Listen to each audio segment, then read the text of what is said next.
Okay, Bismillahirrahmanirrahim.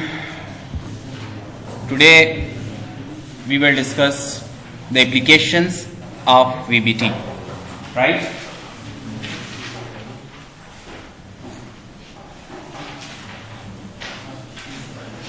इससे पहले valence bond theory में हमने बॉन्ड फॉर्मेशन के ऊपर बात की कि बॉन्ड किस तरह बनेगा।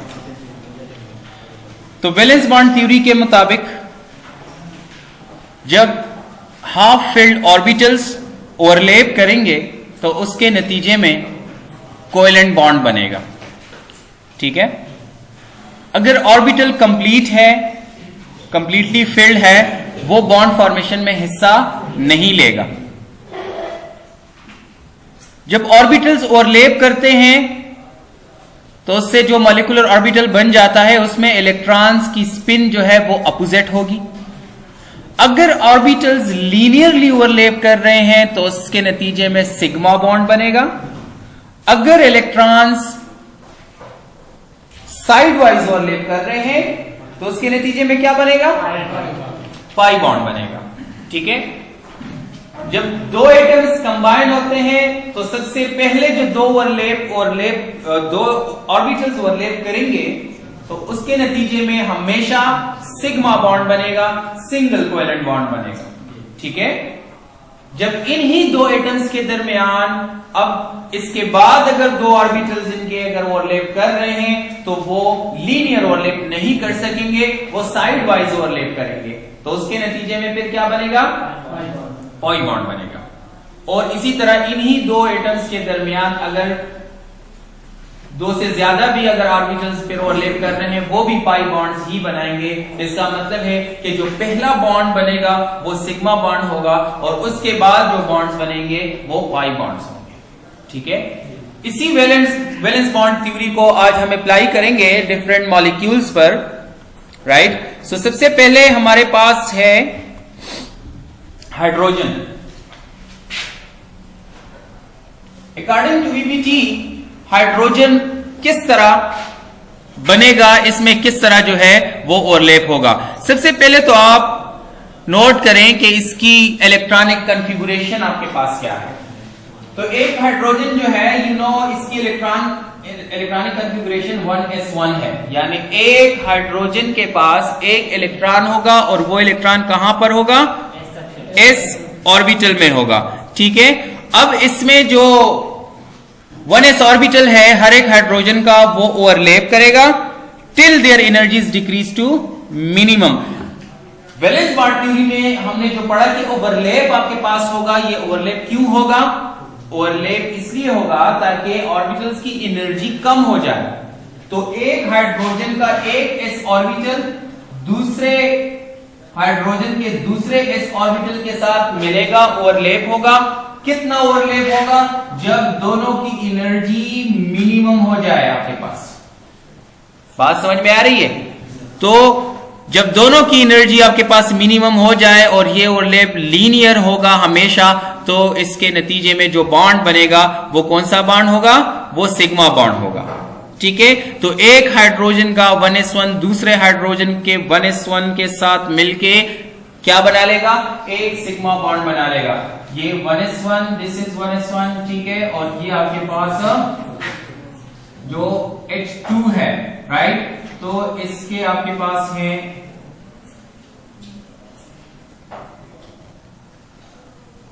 ये, राइट। जो इसका मॉलिक्यूलर आप अगर इसकी इलेक्ट्रॉनिक कॉन्फ़िगरेशन लिखते हैं वो इसी तरह आएगा आपके पास, यानी दो 1s1 वो आपस में मिल गए हैं। ठीक है, तो ये टोटल दो आपके पास बन जाते हैं और इसमें आप दो इलेक्ट्रॉन होंगे और दोनों इलेक्ट्रॉन्स का स्पिन जो है वो क्या होगा? वो अपोजिट होगा। ठीक है, so this was about the hydrogen. इसमें कौन सा ओवरलैप हो गया? s ओवरलैप हो गया इसमें, राइट। इसके बाद हम क्लोरीन को डिस्कस करेंगे। तो क्लोरीन में आपके पास क्या होगा? अब क्लोरीन जो है the electronic configuration of chlorine को अगर आप चेक करें, this is 1s2, 2s2, 2p6, 3s2, 3p5। क्या है? 1s2, 2s2, 2p6, 3s2, 3p5। अब इसमें हम जो 3p5 है इसको थोड़ा सा इलेबोरेट करते हैं मजीद। तो 3p5 को अगर आप थोड़ा सा ओपन करें तो यू नो पी में आपके पास थ्री ऑर्बिटल्स होते हैं, राइट। पी एक्स है, पी वाई है, पी जी है। तो एक इलेक्ट्रॉन पी एक्स में, एक इलेक्ट्रॉन पी वाई में, एक इलेक्ट्रॉन पी जेड में। फिर आप पेयरिंग करेंगे तो पी एक्स में 2 आ जाएंगे, ठीक है, और पी वाई में 2 आपके पास आ जाएंगे। तो अब आप देखें कि आपके पास सिर्फ एक अनपेयर्ड हाफ फील्ड ऑर्बिटल रह गया है। कौन सा है? 3pz1, यानी pz ऑर्बिटल जो है उसमें सिर्फ एक अनपेयर्ड इलेक्ट्रॉन मौजूद है। तो बॉन्डिंग में कौन सा हिस्सा लेगा? जो pz वाला इलेक्ट्रॉन है। आप समझ में आ रही है? ठीक है। तो अब एक क्लोरीन का pz दूसरे क्लोरीन के pz के साथ लीनियर ओवरलैप करेगा। एक pz दूसरे pz के साथ क्या करेगा? लीनियर ओवरलैप करेगा, ठीक है। देखें, ये फॉर एग्जांपल एक pz है, एक क्लोरीन का, एक Cl का, ठीक है, 3pz1, और ये दूसरे pz के साथ ओवरलैप करेगा दूसरे क्लोरीन के साथ, वो भी 3pz1। तो इसके नतीजे में आपके पास क्या बन जाएगा? इसके नतीजे में आपके पास ये वाला रीजन जो है वो शेयर हो जाएगा। तो यू विल गेट, ये आपके पास ये रीजन शेयर हो गया। ये एक क्लोरीन है, ये दूसरा क्लोरीन है, और दरमियान में क्या बन जाता है? एक सिग्मा बॉन्ड बन जाता है। तो यहां हाइड्रोजन के केस में हमारे पास एस सिग्मा बॉन्ड बना था। अब इस केस में हमारे पास पी सिग्मा बॉन्ड बनता है, क्योंकि एक पी दूसरे पी के साथ लीनियर ओवरलैप कर रहा है। तो पी सिग्मा बॉन्ड आपके पास बन रहा है, ठीक है। तो एक क्लोरीन का पीजेड दूसरे क्लोरीन के पीजेड के साथ मिलके पी ओवरलैप करके एक सिग्मा बॉन्ड बना लेता है, ठीक है। नेक्स्ट हम अब देखेंगे कि अगर हम HCl को लिखें, Cl किस तरह बनेगा, ठीक है। तो HCl के लिए हाइड्रोजन ऑलरेडी हमने डिस्कस कर लिया। हाइड्रोजन का electronic configuration you know 1s1 इसका इलेक्ट्रॉनिक कॉन्फ़िगरेशन है। क्लोरीन का हमने डिस्कस कर लिया, 1s2, 2s2, 2p6, 3s2, 3p5 electronic configuration है। 3p5 को अगर आप ओपन करें तो हमें पता चल जाएगा कि एक pz वाला इलेक्ट्रॉन अनपेयर्ड है। तो इसका मतलब है कि क्लोरीन का pz और हाइड्रोजन का 1s1 वो ओवरलैप करेंगे, ठीक है। तो इनकी जो इलेक्ट्रॉनिक डेंसिटी होगी वो अलोंग द एक्सिस मैक्सिमम होगी। जिस तरह यहां पे along the axis density maximum है, यहां भी along the axis density maximum थी। अब इस केस में, क्लोरीन के केस में, एक s ऑर्बिटल है, ठीक है, और एक p ऑर्बिटल है। दोनों लीनियर ओवरलैप करेंगे, राइट। सो आपके पास एक ये बन जाएगा इस तरह। तो ये एक बड़ा लूप बन जाता है, यानी ये इसमें मर्ज हो जाता है, ठीक है। तो यहां पे इस तरह का स्ट्रक्चर बन जाता है। तो ये क्लोरीन है, यहाँ पे हाइड्रोजन है, दरमियान में सिग्मा बॉन्ड बन जाता है। अब ये कौन सा सिग्मा बॉन्ड है? ये sp सिग्मा बॉन्ड है, क्योंकि क्लोरीन का p यूटिलाइज हो रहा है, हाइड्रोजन का s यूटिलाइज हो रहा है, ठीक है। सिमिलरली अगर हम इसके आगे जाएं तो नेक्स्ट हमारे पास है ऑक्सीजन। सो ऑक्सीजन,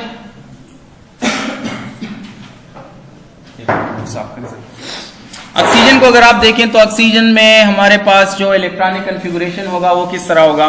कितने इलेक्ट्रॉन्स है ऑक्सीजन में? 8 इलेक्ट्रॉन होते हैं। तो इलेक्ट्रॉनिक कॉन्फ़िगरेशन इसका किस तरह होगा? 1s2, 2s2, 2p, 2p4 होगा। एग्जैक्टली 1s2, 2s2 4 हो गए, और 2p4 4 हो गए, राइट। सो ऑक्सीजन मॉलिक्यूल को अगर हम डिस्कस करना चाहें तो ये हमारे पास किस तरह आएगा? 1s2, 2s2, 2p4। अब 2p4 को आप थोड़ा सा ओपन करें तो हमारे पास 1 2 3 4। तो इसका मतलब है कि px में 2 इलेक्ट्रॉन्स हैं, py में 1 है, और pz में 1 इलेक्ट्रॉन है। तो अब यहां पर हमारे पास जो हाफ फील्ड है वो कौन कौन से हैं? एक pz है और एक py है। तो एक ऑक्सीजन के पास भी 2 ऑर्बिटल्स हाफ फील्ड है, दूसरे ऑक्सीजन के साथ भी 2 इलेक्ट्रॉन 2 ऑर्बिटल्स हाफ फील्ड है। मसलन इसका ये आपके पास है py फॉर एग्जांपल, ये क्या है? Let's say this is py, ठीक है, और यहां पे मैं लिखता हूं pz। ये z एक्सिस पे आ गया तो ये pz और ये py। तो दूसरे ऑक्सीजन के साथ जब ये मिलेगा तो ये पी वाई और ये पी जेड, ठीक है। इसमें भी एक इलेक्ट्रॉन, इसमें भी एक इलेक्ट्रॉन, यहां भी एक इलेक्ट्रॉन, यहां भी एक इलेक्ट्रॉन। ये दोनों जब ओवरलैप अप करेंगे तो ये जब ओवरलैप करेंगे आपस में करीब आएंगे तो क्या होगा, ये वाला बेसिकली क्या होगा, सिग्मा बॉन्ड बन जाएगा। तो ये वाला रीजन शेयर हो जाएगा, ठीक है। यहां पे ऑक्सीजन है, यहां पे ऑक्सीजन है, ये सिग्मा बॉन्ड बन गया। यहां बिल्कुल अलोंग द एक्सिस आपके पास डेंसिटी मैक्सिमम हो जाती है, ठीक है। अब एक पी ऑर्बिटल इधर रहता है, एक पी ऑर्बिटल इधर रहता है, दोनों का ओरिएंटेशन सेम है। ऑलरेडी आपके पास सिग्मा बॉन्ड जो है वो बन गया है, ये आपके पास सिग्मा बॉन्ड बन गया। अब जो पी वाई आपके पास अब रहता है दूसरा, पी वाई ने बॉन्ड बना लिया है सिग्मा, पी जेड को हम कंसिडर करते हैं तो पी जेड आपके पास साइड वाइज ओवरलैप करेगा और क्या बनेगा, पाई बॉन्ड बनेगा। तो यहां से अब क्या होगा, पाई बॉन्ड बनेगा। तो इसका मतलब है कि ऑक्सीजन जो है ये एक सिग्मा बॉन्ड बनाता है, एक डबल बॉन्ड बनाता है। जो सिग्मा है वो पी पी सिग्मा बॉन्ड है और पाई तो हमेशा पी पी पाई बॉन्ड ही होगा। तो एक आपके पास सिग्मा बॉन्ड बन गया, एक आपके पास क्या बन जाता है, पाई बॉन्ड बन जाता है, ठीक है। इसी तरह नेक्स्ट अगर हम जाएं तो हमारे पास नाइट्रोजन आ जाता है। अब नाइट्रोजन के केस में अगर इसी में हम थोड़ा सा इसको चेंज करके इसमें तो नाइट्रोजन के लिए अगर कर दें तो नाइट्रोजन, यू नो नाइट्रोजन का एटॉमिक नंबर क्या है, 7 है। तो ये आपके पास P3 आ जाएगा, 1s2 2s2 2p3 electronic configuration है। तो 2p3 के केस में हमारे पास जो p है वो हाफ फिल्ड है, यानी हर एक p ऑर्बिटल में एक एक इलेक्ट्रॉन है। 3 हमारे पास हाफ फिल्ड ऑर्बिटल्स आ जाते हैं। इसमें 2px1 है, 2py1 है, 2pz1 है, ठीक है। तो स्ट्रक्चर जो हम देखेंगे तो pz py और इसमें अब एक ये भी आपके पास आ जाते हैं because it is also half filled, ठीक है। तो बिल्कुल सेम ओरिएंटेशन यहां पर भी आपके पास आ जाएगी, ठीक है। तो एक ये ऑर्बिटल इस ऑर्बिटल के साथ ओवरलैप करके सिग्मा बॉन्ड बनाएगा, ये वाला इसके साथ ओवरलैप करके पाई बॉन्ड बना लेगा और अब ये जो है ये भी पाई बॉन्ड बना लेगा क्योंकि इनकी ओरिएंटेशन सेम है। साइड वाइज आपके पास ओवरलैप होगा तो 2 पाई बॉन्ड आपके पास बन जाएंगे, ठीक है। सो हियर एक 2p जो है नाइट्रोजन का दूसरे 2p दूसरे नाइट्रोजन के साथ लीनियर ओवरलैप करके सिग्मा बॉन्ड बना लेता है। दूसरा जो आपके पास हाफ फिल्ड पी ऑर्बिटल है वो सेम ओरिएंटेशन वाले दूसरे नाइट्रोजन के हाफ फिल्ड पी ऑर्बिटल के साथ साइड वाइज ओवरलैप करके एक पाई बॉन्ड बना लेता है और दूसरा जो आपके पास हाफ फिल्ड रह जाता है वो एक दूसरे नाइट्रोजन के ऑर्बिटल के साथ ओवरलैप करके साइड वाइज एक पाई बॉन्ड बना लेते हैं। तो रिजल्ट में आपके पास एक सिग्मा बन जाता है और 2 पाई बन जाते हैं। टोटल कितने बॉन्ड्स बन गए, ट्रिपल बॉन्ड आपके पास बन गए, ठीक है। So this was all about the applications of the valence bond theories, ठीक है। अच्छा इसमें कोई किसी का अगर कोई क्वेश्चन है तो बता दें।